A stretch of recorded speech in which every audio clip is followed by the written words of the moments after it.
En estos momentos vamos a recibir a un gran amigo de la cocina de las noticias, un profesional extraordinario. Él es abogado laboralista, me estoy refiriendo al doctor Eduardo Esquiel. ¿Cómo te va, Eduardo? Silvio Sacomani te saluda, un placer. Hola Silvio, ¿qué tal? Un gusto hablar con vos, con toda la audiencia, con tu equipo y como siempre a disposición. Muchísimas gracias por atendernos, muy amable por tus palabras.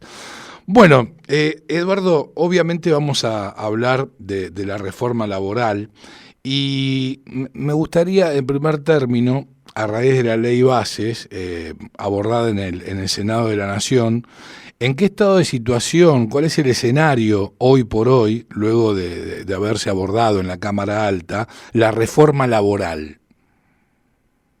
Bien, a ver, hay algo que es inexorable, la ley base todo indica de que va a salir, va a haber la luz y va a ser ley. Después quedará pendiente si va a ser con la redacción del Senado o con la redacción original de la Cámara de Diputados, y esto depende de cuál sea la posición de la Cámara de Diputados al respecto. Si mantiene su redacción o si acepta los cambios. Desde el punto de vista laboral, lo único que se estaría modificando, lo único que estaría afectando, lo único que estaría pendiente a ver qué puede llegar a pasar es el Estatuto del Viajante, que la derogación no fue aceptada por el Senado y habría que ver qué es lo que hace Diputados, si insiste o si lo mantiene. Ok, perfecto. Ahora me gustaría hacer hincapié en los puntos más relevantes, ¿no es cierto?, del proyecto. En torno al fondo de cese laboral, ¿qué nos podés comentar? El fondo de cese laboral, a ver, si uno se remonta a los momentos en que el presidente era panelista, a él siempre cuando se le preguntaban sobre reformas laborales, él decía, un fondo de cese laboral y eliminar el sistema de multas. Uh-huh. El fondo de cese laboral es inconveniente tanto para el trabajador, pero esencialmente es inconveniente por parte de las empresas. Y está supeditado con una redacción muy confusa, como muchos de estos artículos de esta ley bases, a que se establezca por convención colectiva de trabajo y siempre el empleador tiene la posibilidad de autoasegurarse, es decir, de autoexcluirse de este sistema, que yo me imagino que en el 99% de las actividades, aun cuando surja por convención colectiva de trabajo, los empresarios cuando se sienten a hacer números van a decir esto no me conviene, hay muchísimos motivos por los cuales al empleador no le conviene y no se van a incorporar a este fondo de cese laboral, con lo cual yo me permito pronosticar de que el fondo de cese laboral es letra muerta. En la práctica, a futuro. Me puedo equivocar desde ya. No, sí, obviamente, pero digo, ¿por qué no le conviene en este caso al empleador? Ilumíname al respecto, por favor, Eduardo. Sí, ahí al respecto, bueno, yo en su momento hice una publicación inmediatamente allá por agosto del año pasado. Ni bien había ganado Milei en la primera vuelta de elecciones, explicando los motivos. Los motivos son varios. En primera instancia, una empresa con un personal medianamente estable Sí. termina gastando en indemnizaciones por despido o por acuerdos o por lo que fuera, mucho menos que lo que va a terminar pagando obligatoriamente de modo mensual por el fondo de cese laboral. ¿Qué es el 8%, Segundo, puede ser? ¿eh? ¿Es el 8% mensual? Mirá, en el Estatuto de la Construcción, que es, digamos, lo que inspiró este fondo de cese, es el 12% el primer año y el 8% el segundo. Ahí está. Pero no tengas ninguna duda que una empresa en despidos y en gratificaciones por acuerdo termina pagando muchísimo menos que el 8% de la masa salarial de todo un año. Uh-huh. Entonces ya desde el punto de vista de los números no le conviene. Y por otro lado, los sistemas de fondo de cese laboral corresponden a los trabajadores ante cualquier causal de extinción, con lo cual si un trabajador renuncia lo cobra, si un trabajador es despedido con o sin causa lo cobra, si un trabajador se jubila lo cobra, es decir, siempre que hay extinción el trabajador lo termina cobrando. Y eso termina estimulando lo que se llama la rotación de personal. Y eso también resulta ser inconveniente, y aparte tengamos en cuenta de que si a mí me despiden con causa, cobro el fondo, si a mí me despiden sin causa, Cobras el fondo igual. Y la facultad disciplinaria del empleador termina siendo muy limitada en ese sentido. Entonces esto desvirtúa una de las esencias del contrato de trabajo, que es el deber de las partes de obrar de buena fe y con lealtad con respecto a la otra parte del contrato de trabajo.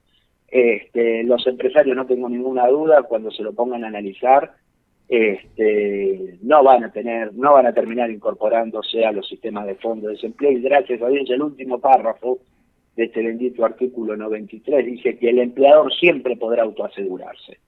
Así que primero se tiene que instrumentar el convenio colectivo de trabajo, y la incorporación del empleador va a ser voluntaria, y después no está aclarado qué vamos a hacer con aquellas personas que ya están trabajando con respecto a los periodos anteriores. Claro, si hay retroactividad o no, decís. Exactamente, así que lo veo de difícil instrumentación, lo veo inconveniente para el empleador, lo veo perjudicial para el trabajador, y va a terminar siendo un artículo decorativo sin ningún tipo de aplicación. Me puedo equivocar, pero es lo que me permito pronosticar. Ok, y en torno al periodo de prueba... En torno al periodo de prueba, básicamente podemos decir que tenemos 3 modificaciones.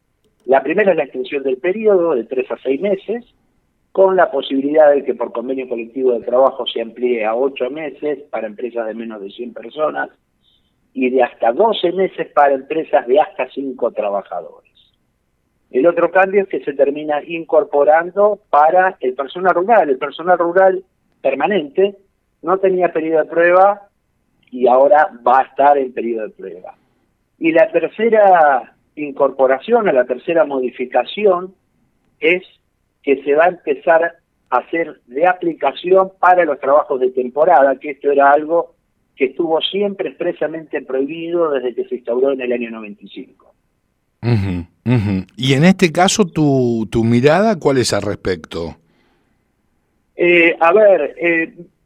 Básicamente a mí el periodo de prueba de 3 meses o de 6 meses, hay algunos que dicen, no, si en 3 meses el empleador no pudo saber si sirve o no sirve, al que hay que echar es al empleador, y frases irónicas de este tipo. Entre 3 y 6 meses me parece un periodo razonable, extenderlo a 6 meses puede llegar a estar bien, no modifica sustancialmente la cuestión. A mí en lo personal, y es una sensación, siempre me gustó de 3 meses con la posibilidad de extenderlo hasta 6 por convenio colectivo de trabajo.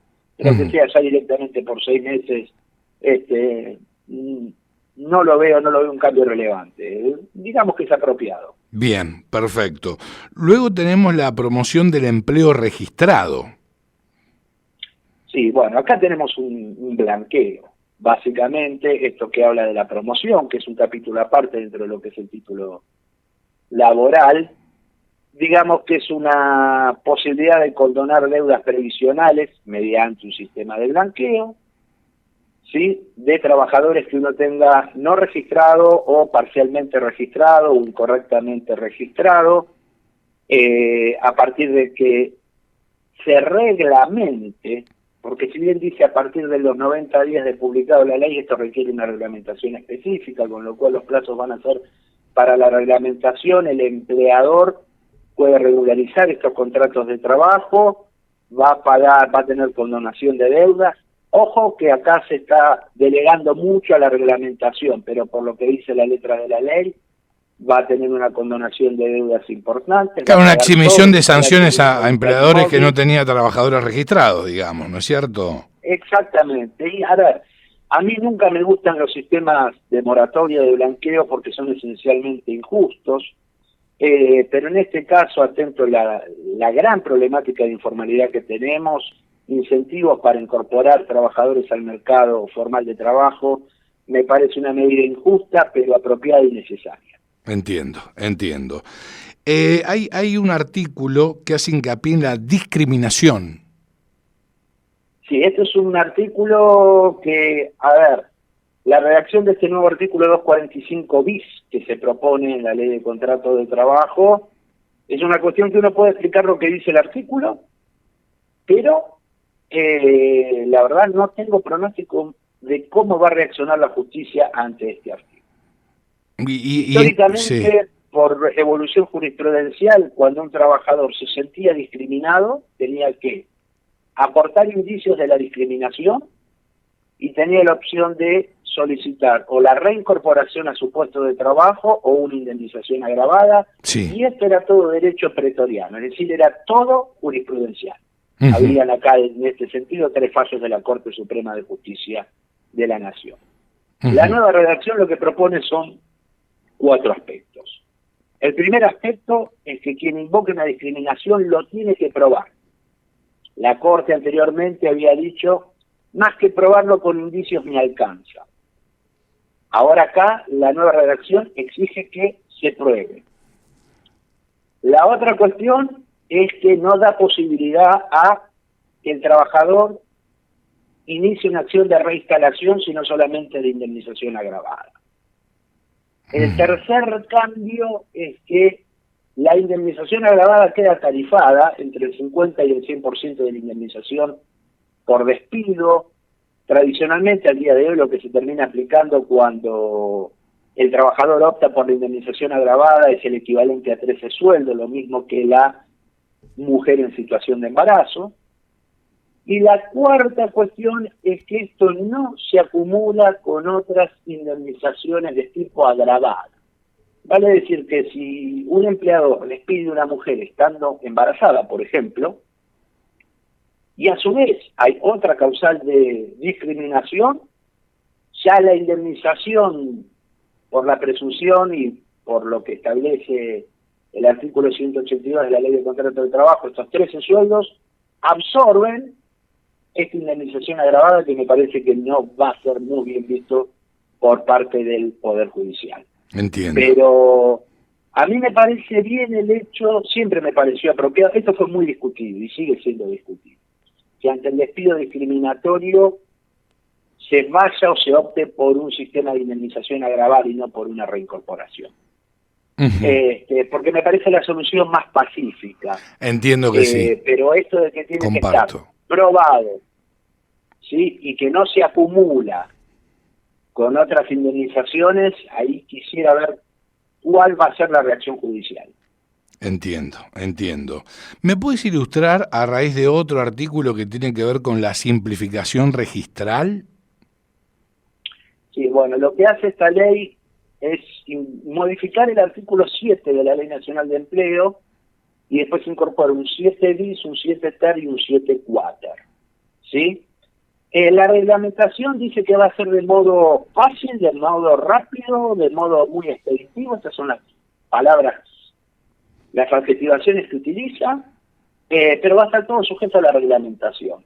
En este sentido, la FIP ha evolucionado muchísimo, los sistemas de simplificación registral funcionan bastante bien, con lo cual mucho esfuerzo reglamentario no hay que hacer, pero lo que pretende con el sistema de registración es que se haga de un modo rápido, expeditivo y fácil, y la particularidad que tiene es que cualquier parte interviniente de ese contrato de trabajo hace válida y plenamente eficaz la registración. Estos son los términos que utiliza. Uh-huh. Digo esto porque hay una reforma al artículo 29 sobre intermediación laboral que legitima la intermediación laboral y habilita entonces que un tercero que intermedia, que proporciona trabajadores para prestar servicios a favor de otra empresa, pueda registrar al trabajador y que esa registración sea plenamente eficaz. Este cambio del artículo 29 desde ya es uno de los tantos cambios con los cuales yo estoy muy en desacuerdo.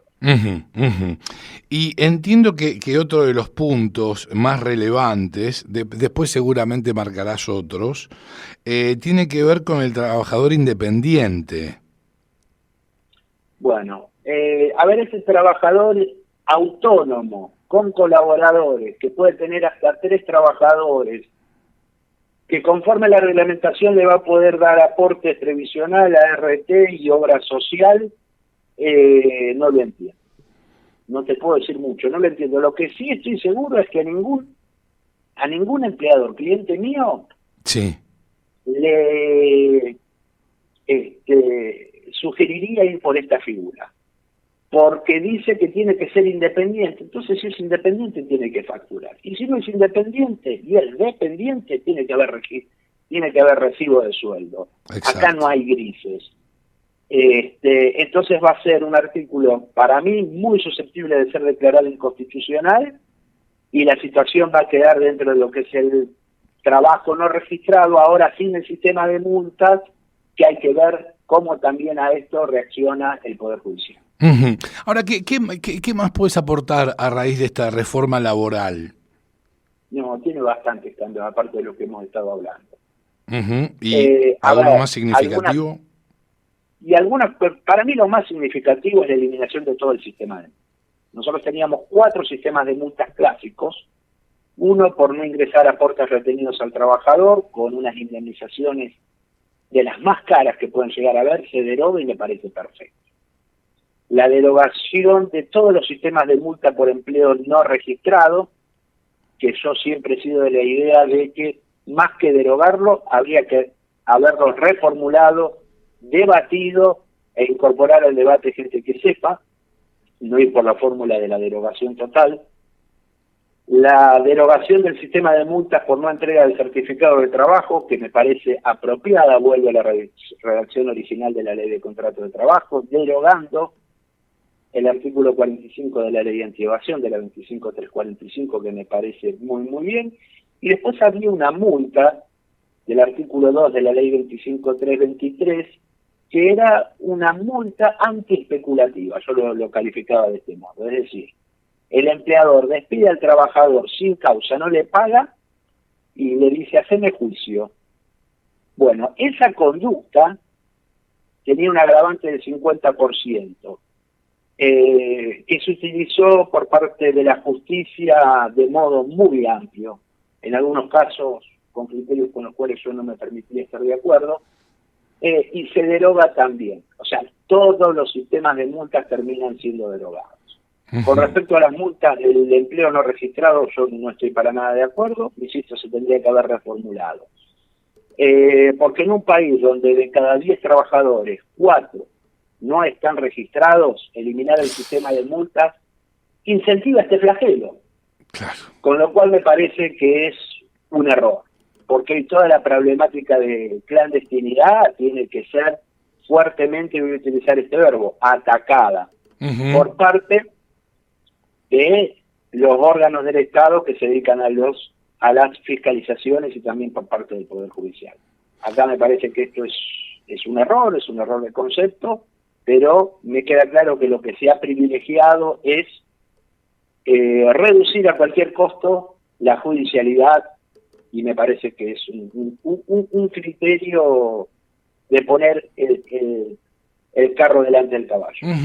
Entiendo por todo lo que me comentás que en líneas generales no estás para nada alineado con esta reforma laboral.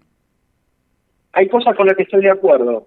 Te diría que la derogación de la multa por los certificados de trabajo, la del 132 bis por no pago de aportes, me parece bien. La figura del artículo 29, que de modo muy responsable facilita la intermediación laboral, de modo fraudulento y contrario a la ley, no estoy para nada de acuerdo.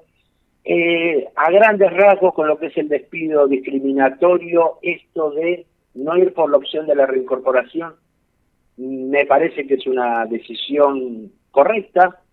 Esto de exigir que sea probado y que no sea por indicios, me parece que pone en una situación procesal de igualdad tanto al empleador como al trabajador. Me parece a mí que siempre, cuando se invoca una discriminación de modo grave, tiene que estar bastante probado y crear la convicción judicial.